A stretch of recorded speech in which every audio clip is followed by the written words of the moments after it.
Цэнхэр гарагийн сонин хүчнийг өдөрт нь эх оронд болж байгаа үйл явдлыг газар дээрээс нь шуурхай шудраг байдлаар хүргэн. Игэл телевиз.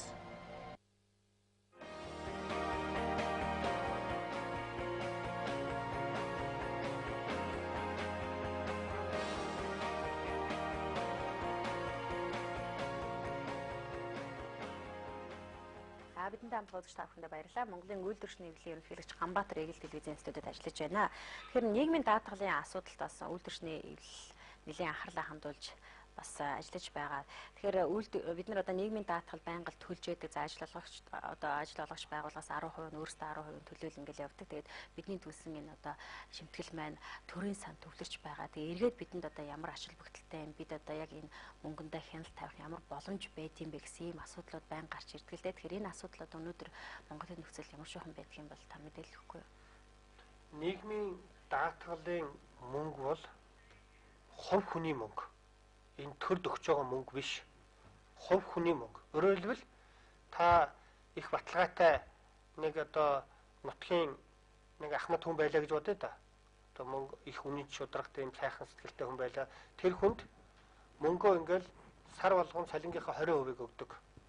20 жилийн дараа би танаас авна. Эсвэл за банк нэг нутгийн сайхан сэтгэлтэй сайхан шударга банкнд мөнгө хадгалуулдаг. Гэхдээ хугацаатай хадгаламж. 20 жилийн дотор би наад банкнд мөнгө чи хөрөхгүй. Би 55 юм уу 60 нас хүрээд наад мөнгө чи авч магадгүй. Авах ёстой. Тэр хооронд банкны хүүгээс илүүгээр та наад мөнгөө бас эргэлдүүлээрэй. Хамгийн урт хугацаатай хамгийн хямд их үсвэр гэж байгаа банкны хэллэгээр. Ийм их гой мөнгийг эргэлдүүлэхэд бол банкны хүнээс илүү хөгж одоо өсгөн. Энэ бол өстой хууль.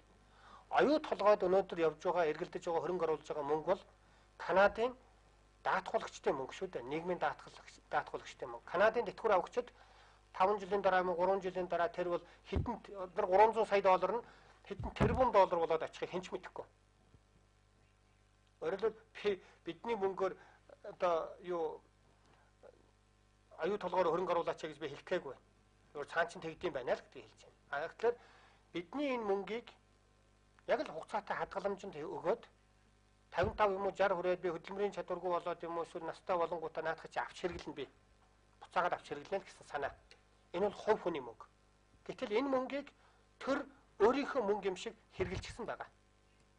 Монголын үйлдвэрчний эвлэлийн холбооноос 3 тэрлион төгрөгийг нэхэмжилж өнгөрсөн жил 4 сарын 18-нд жагсаал хийсэн. Тэрний үндсэндээ засгийн газар энийг өгье. Тооцоогоо нэгтгэе. 2008 онд болон 2009 онд 60 тэрбум 55 гэсэн. 60 гэж бид 80 гэж нэхэд 55 дээр бууж байсан. 55 тэрбум төгрөгийг хий. Дараад нь 2008 оны төсвийн төсөл дээр 80 тэрбум төгрөг хийнэ гэсэн. Хоёуланд нь засгийн газар худлаа ирсэн. Улсын их хурл худлаа ирсэн. Бидэнд мөнгө хийгээгүй. Санхүүгийн хямрал гэдэг юм уу янз бүрийн шалтгаан тооцсон. Энэ бол хамгийн аюултай зүйл. Энэ дээр нэмээд нэг зүйл хэлье. Америк их дуурайх болж тэ Европ бусад улс орнуудад эдийн засгийн санхүүгийн хямрал боллоо. Болонгууд хамгийн түрүүний алхам бол AIG гэж яриад байгаа тэр 700 тэрбум доллар хийсэн тэр байгууллага нь бол үндсэндээ нийгмийн даатгалынхын байгууллага шүү дээ. Бидний ирээдүйг баталгаажуулж байгаа үр хүүхэд настай буурал ажилгүй байгаа хүмүүс ажилгүйдлийн тэтгэвэр авах, эрүүл мэндийн тэтгэвэр авах, даатгал авах. Энэ олон хүмүүсийн баталгаажуулах тэр мөнгийг нь эхлээд хийсэн. Ерөөсөө хүн чинь одоо айл гэр байлаа гэхэд чинь хамгийн түрүүнд ингээд байдал хүндрээд эдийн засаг муудлаа гэдэг юм уу эсвэл одоо мөнгө төгрөггүй болоод хүндрэлээ шүү дээ. Хамгийн ихний хийдэг ажил бол аав ээж хүүхдүүд хоорондоо ярьдаг. Яах вэ? Хэдүүлээ яах вэ? Үйлдвэрчний эвлэл, эзэдийн холбоо, засгийн газар 3 хоорондоо суугаад ярьдаг. Өнөөдөр хүртэл ярилцъя гэдгийг одоо үйлдвэрчний эвлэлээс удаа дараа бичгээр өгсөн. Одоо бид бол тэмцлийнхээ арга руу орохоос аргагүй байдалд орж байгаа. Бид бас төвчээртэй байх хэрэгтэй. Бид бас хүлээцтэй байх хэрэгтэй. Тэдэнд маань одоо ёолк тэмдэглэхээ завгүй байж болно. Тэд маань бас зөндөө олон ажил байгаа байх хөрхий. Тэгэхээр бид бас хүлээцтэй хандах хэрэгтэй. Хандаж байна. Гэхдээ бид төвчээртэй байж болно. Ард түмэнд бас төвчээр байхгүй. Бас төвчээрийн хязгаар бий. Хоёрдугаарт айл гэр яадаг вэ гэвэл за хүнд үе ихэллээ. үр хүүхэдтэй юм уу эсвэл одоо өвчин зовлон тохиолдсон үед хэрэглэх мөнгөө авдрандаа баталгаажуулдаг. За одоо нэг жоохон байгаа мөнгөө юм юмд өрөхгүй ш наатахаа сайн хадгалаарай. Одоо тэр балет үзэхэ бол одоо тэр тансаг хэрэглээгээ бол одоо энийг зөвмөрөө хүнд үт хэрэгэл үндсэндээ даатгах чинь штэ. Хүүхдүүдийн сургуулийн авнааны мөнгөнд л өгөөрэй. Бид бол өөрсдөө алхаа хийж даатгах чинь. Тэрний шиг хүнд үе болоход улс орон гэдэг нэг том айлгэр чинь ихэд хоорондоо уулзаж ярьдсан байна. Монгол оронд өнөөдөр нийгмийн тунгалаг харилцаа дутагдж байна. Тэрнээс болж бид бухимдалтай байна. Тэрнээс болж болохгүй байна. Түрүүн та яасан хувийн хөвшил дээр хүмүүсийг халж яана гэдэг чинь хүнд үе боллоо хоорондоо ярилцсан ажилчтайгаа яриад гацаагүй юм алхам хийхээс аргагүй боллоо шүү гэдгээ ярилцах хэрэгтэй нэгдүгээр ажил. Хоёрдугаар ажил бол нийгмийн даатгалдаа байгаа мөнгөөрөө додомдох хэрэгтэй. Энэ бол хамгийн чухал зүйл. Одоо өнөөдөр Монголын нийгмийн даатгалын үлдэгдэл санд бол 550 тэрбум төгрөг байгаа. Байгаа гэж би итгэж байна. Цаасан дээр байдаг. 300 триллион байхаас 550 тэрбум байгаа. 300 триллион гэдэг бол үйлдвэрчний хөвлийн гаргаж тавьсан тооцоо. Тооцоогоо нэгтгэхэд хоёр талаасаа нэгтгэе гэж явж байгаа. Тэгээ бусдыг юунд хэрэглэсэн юм бэ? Бусдыг нь бол засгийн газар 90-ад оны тэр шилжилтийн хэцүү хүнд үедээ л аваад ашигласан юм уу? Өмнөх үедээ аваад ашигласан юм уу? Энэ харин тооцоо хийж байгаа. Энэ тооцоон дээр бол яг одоо үйлдвэрчний хөвл ганцаараа бас эндээ хатуу байр суурь илэрхийлж болохгүй. Бид бас нөгөө засгийн газар нөгөө аваад хэрэгэлсэн усуудынхаа байр суурийг хүндлэх хэрэгтэй. Гарцаагүй юм бас байхыг үгүйсэхгүй шүү дээ. Үгүйсэхгүй тийм. Тэгэхээр 550 тэрбум төгрөгийг та одоо ингээд төрийн санд байгаа.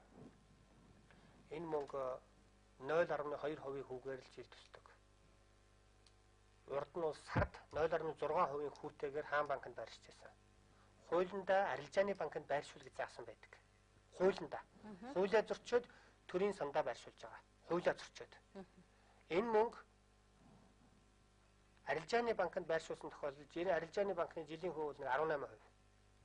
За тэгэхэд бол баталгаатай банкндаа байршуулахгүй дандаа баталгаагүй дөрмийн сангаас нь илүү байршуулсан байдаг. Арилжааны банкнд би байршуулахыг зөв гэсэнгүү хуулийн дээр байдаг хуулиа даах хэрэгтэй. Баталгаатай байршуулах хэрэгтэй тэд яадаг дандаа танил найз нөхдөд байршуулсан болов уу гэж хардуулдаг.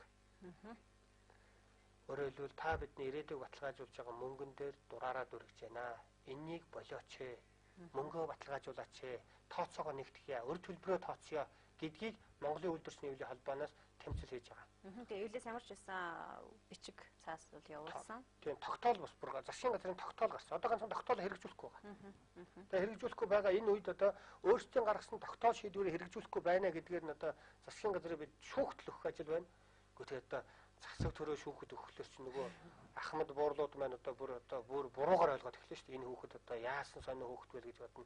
Бид их төвчээртэй харж байна. Гэхдээ хэрвээ үнэхээр ийм байх юм бол бид нэг сардаа багтааж бас шийдвэртэй алхам хийхгүй бол хамгийн гол нь бид хийхгүй бол хамаагүй. 2010 он гэхэд 2 жилийн дараа одоо 2010 онд гэдэг чинь хүч 1 жилийн дараа боллоо шүү дээ. 1 жилийн дараа 4 хүүхэдтэй 1960 онд төрсэн эхчүүд нэрийн данснасаа эхнээд мөнгө авахар болоод эхэлнэ. Энэ мөнгөний өгөхгүй бол Анаад банкнаас 7 дөрөв болох вэ гэж би санаа зовж байна. За ингээд үзэгчтэйгээ холбогдъё. За тасарсан байна.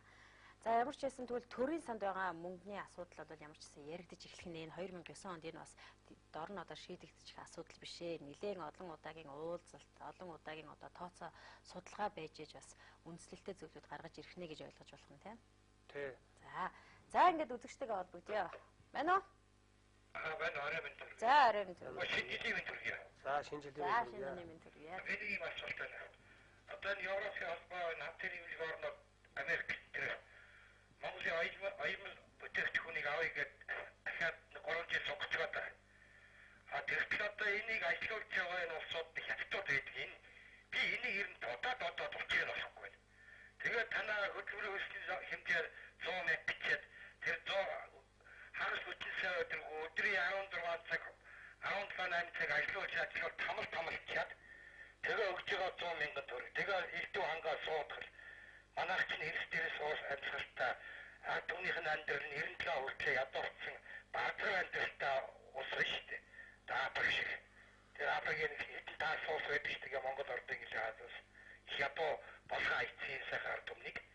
Тэгээ ингээд энэ